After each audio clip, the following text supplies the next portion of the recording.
Des tentes qui abritent des bulles. Des milliers d'amateurs ou de badauds sont venus par choix ou par hasard, place du Capitole, se faire dédicacer des BD pour adultes ou enfants.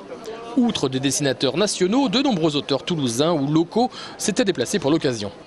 Moi j'avais peur l'année dernière à cause du mauvais temps et de l'endroit où on était, c'était vraiment catastrophique.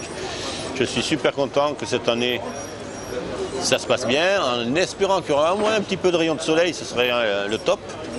Et il y a vraiment dans la banlieue toulousaine et dans la ville de Toulouse même une force de lectorat qui est là et qui ne demande justement qu'un grand salon pour s'exprimer.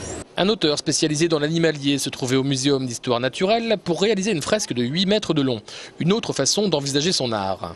Plutôt que de faire les sacro-saintes dédicaces, je préfère faire des choses comme ça, où je m'amuse vraiment à fond, où je rencontre des gens formidables dans les musées et où ça permet de faire quelque chose pour le grand public, pas uniquement pour quelques collectionneurs.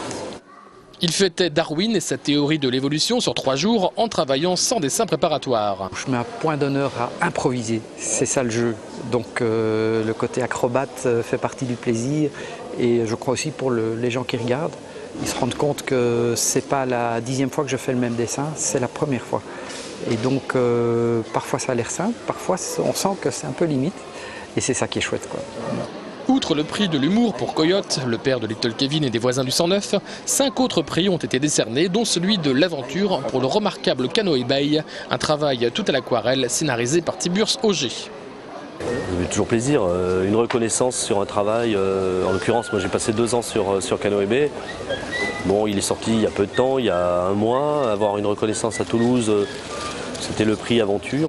Faut pas bouder son plaisir d'ailleurs. Cette 3e édition du Festival de la bande dessinée est encore fragile. Si le chiffre d'affaires des éditeurs indépendants est bon, l'ensemble des exposants regrettent le prix trop élevé du mètre carré.